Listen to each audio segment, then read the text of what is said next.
여러분 안녕하세요, 반갑습니다. 롤입니다. 오늘은 지난 시간에 이어서 정복자 캉 5번째 시간입니다. 아직도 갈 길이 멉니다. 아직도. 저번 시간에는 토르랑 싸운 정복자 캉이 두 개로 갈라지면서 하나의 정복자 캉이 임모터스의 성체로 가게 되면서 거기서 라보나를 살려내는 그런 이야기로 끝을 냈습니다. 하지만 이제 또 다른 정복자 캉의 이야기도 봐야겠죠.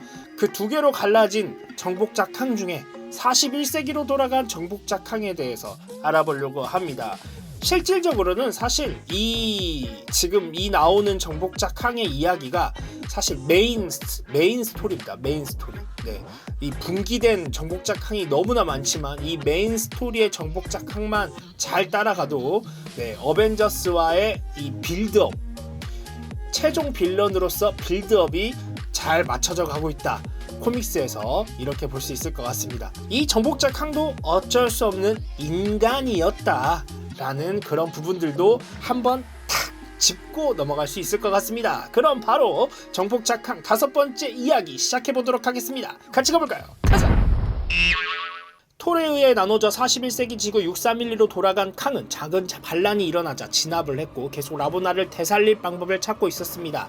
라보나를 되살리려 수많은 노력을 했지만 좋은 결과를 얻지 못했고 그랜드마스터로 알려진 우주의 장로가 그의 앞에 나타났습니다. 그랜드마스터는 캉에게 도전장을 내밀었는데 자신이 선택한 챔피언들과 캉이 선택한 챔피언들을 맞붙이는 것이었죠. 만약 캉이 선택한 챔피언들이 이긴다면 그는 삶과 죽음에 대한 권한을 갖게 될 것이라 말합니다. 하지만 캉이 진다면 그랜드마스터는 지구를 말살하겠다고 합니다. 캉은 이 조건에 동의를 했고요. 선택할 챔피언들을 모으는데 1년이란 시간이 주어졌습니다. 캉은 자신과 오랜 시간 적으로 지냈던 어벤져스를 선택하게 됩니다. 와칸다에 가서 블랙팬서를 선택한 이후 캉은 그로잉맨 중 하나를 뉴욕으로 보냈습니다. 그로잉맨을 통해 심장마비에서 회복 중이던 토니 스타크를 납치를 했고 바로 나타난 어벤져스를 미래로 이동시키는 빔으로 쏴서 미래로 데려옵니다. 어벤져스는 스타크를 치료받을 수 있는 현재로 돌려보내는 조건으로 캉을 위해 싸우기로 합의를 하죠. 캡틴 아메리카, 골리앗, 토르는 그랜드마스터가 창조한 스쿼드론 시니스터와 싸우기 위해 현대 지구로 이동되었습니다. 세 사람은 아이언맨과 합류했고 랜드마크를 훔치려는 스쿼드론 시니스터와 맞서 4군데로 흩어져 싸우게 됩니다. 그리고 캉과 그랜드마스터는 미래에서 이 모든 과정을 관람을 하죠. 뉴욕시에서 캡틴 아메리카는 나이트호크가 자유의 여신상을 훔치려는 것을 막게 됩니다. 아이언맨은 닥터 스펙트럼이 인도의 타지마할을 훔치려는 것을 막게 되고요. 이집트에서 토르가 하이페리온이 스핑크스를 훔치려는 것을 막게 됩니다. 골리앗은 런던으로 가서 휘저가 빅벤을 훔치려는 것을 막게 되죠. 하지만 히어로 블랙나이트의 간섭으로 인해 그랜드마스터는 이 전투들이 부당하다고 여겼고 골리앗과 휘저를 미래로 이동시키는데 이때 블랙나이트의 에보니 블레이드도 가져가게 됩니다. 첫 번째 라운드의 패배로 캉은 그랜드마스터와의 또 다른 대결을 하고자 합니다. 이번엔 1941년으로 비전, 옐로우 재킷, 블랙팬서를 프랑스로 보냈고요. 최초의 인베이더즈인 캡틴 아메리카, 서브마리너인 네이머, 첫 번째 휴먼 토치와 전투를 벌입니다. 전투가 격렬해지는 동안 블랙나이트는 에보니 블레이드와의 신비로운 연결을 사용해 자신을 미래로 이동시켰고 정지 상태에 있는 어벤져스를 구출하게 됩니다. 1941년으로 보내진 어벤져스가 인베이더즈를 물리치는 데 성공하자 현재로 돌아오게 됐고 다른 어벤져스들과 함께 캉과 맞서게 되죠. 엄밀히 말하면 승자는 캉이었지만 첫 번째 라운드에서 패배했기 때문에 그랜드마스터는 삶과 죽음의 힘 중 하나만 주겠다고 말을 합니다.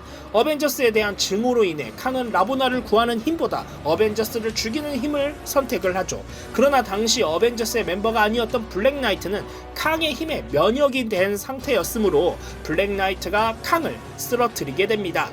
캉의 패배로 죽음에 대한 힘마저 잃게 되고 그랜드마스터는 어벤져스를 집으로 돌려보냅니다. 캉은 자신이 한 선택을 두고 후회합니다. 오늘 정복자 캉 5번째 이야기를 해봤는데요. 정말 생각하면 생각할수록 이런 멍청이가 없습니다. 이런 바보가 없어요. 아니 사랑하는 여인을 구해야지 지금 뭐하는 겁니까 이거. 라보나를 사랑한 마음이 진심이었다고 얘기를 하지만 아니었던 것 같습니다. 이럴 수가. 지난주 썸네일을 좀 바꿔야 될 것 같아요. 로맨티스트는 아닌 것 같습니다. 네, 빌런은 빌런이죠. 인간다운 모습, 인간의 그 악의 모습을 그대로 가지고 있는 캐릭터라고 생각이 듭니다. 그 어벤져스와 계속 부딪히고 있는 이 정복자 캉의 내용이 굉장히 1960년대, 70년대, 80년대 코믹스에 이어져서 쭉 이어집니다. 아마 이런 부분들이 영화 어벤져스 5나 6에서 계속 같이 엮여져서 나오지 않을까 예상이 됩니다. 일단 영화 앤트맨과 와스프 퀀텀매니아를 제가 보고 왔어요. 이 부분은 사실 이제 스포일러가 조금 될 수 있는 부분들이기 때문에 영화를 안 보신 분들은 나중에 보시면 좋을 것 같아요. 일단 정복자 캉이 빌런으로 등장을 하죠. 아주 많은 정복자 캉이 등장을 합니다. 사실 실질적으로 코믹스에서 나온 모든 정복자 캉의 그 이명을 갖고 있는 정복자 캉의 모습들이 영화에 다 등장을 한 것 같아요. 이모터스라든지 스칼렛 센츄리온이라든지 라마투트라든지 빅터 타임리라든지 모든 이름을 이런 네임들을 가지고 있는 정복자 캉이 등장을 했기 때문에 굉장히 흥미로워질 것 같습니다. 이 정복자 캉에 대한 내용을 알게 되면 앞으로 등장하는 마블 영화들이 훨씬 더 재미있게 관람할 수 있을 거라는 생각이 들거든요. 그래서 앞으로 제가 정복자 캉에 대한 이야기를 쭉 해드릴 텐데 이 부분들을 좀 놓치지 않고 생각하면서 보신다면 앞으로 MCU를 더욱더 즐길 수 있을 거라는 생각이 듭니다. 오케이. 일단은 이모터스나 스칼렛 센츄리온이나 라마투트나 빅터 타임리가 다 등장을 했기 때문에 앞으로의 웬만한 영화에서는 정복자 캉이 빌런으로 등장을 하지 않을까 싶습니다. 일단 로키 시즌2가 너무 기대가 돼요. 빅터 타임리가 벌써 이미 TVA의 2대 수장으로 등장을 하는 것 같거든요. 벌써 그것부터가 이제 웅장해지는 느낌인데 페이지 4는 등장하는 히어로들에 대한 소개였다면 페이지 5부터는 약간 이제 정복자 캉을 이제 딛고 어떤 빌드업을 해가는 그런 과정들을 보여줄 것 같습니다. 그리고 페이지 6에서는 제대로 붙는 그런 모습을 볼 수 있을 거라 예상이 됩니다. 네, 좀 많은 정복자 캉이 등장을 했는데 거의 1대1로 붙지 않을까? 그만큼 엄청난 히어로들의 등장이 앞으로도 계속 이어질 거라 생각합니다. 히어로뿐만 아니라 빌런들과도 싸울 수 있을 거라는 생각이 들거든요. 그래서 그런 부분들이 머릿속에 그려지면 벌써 이미 행복하다라고 말씀을 드리고 싶습니다. 일단 오늘은 굉장히 미련한 모습의 정복자 캉의 모습을 볼 수 있었는데요. 물론 이거는 한 이면의 모습이고 또 다른 모습들이 굉장히 많기 때문에 굉장히 입체적인 캐릭터입니다. 앞으로도 정복자 캉에 대해서 더 이야기를 해드릴 때 이런 부분만 있는 게 아니라 다른 부분도 있다는 점 좀 유념하시고 보시면 더욱 재밌을 것 같습니다. 다음 시간에 정복자 캉 6번째 시간으로 돌아오도록 하겠습니다. 제가 늘 여러분들한테 원하는 게 있죠? 구독과 좋아요 눌러주시면 감사하겠고요. 다음 시간에 또 다른 영상으로 찾아오도록 하겠습니다. 여러분 안녕.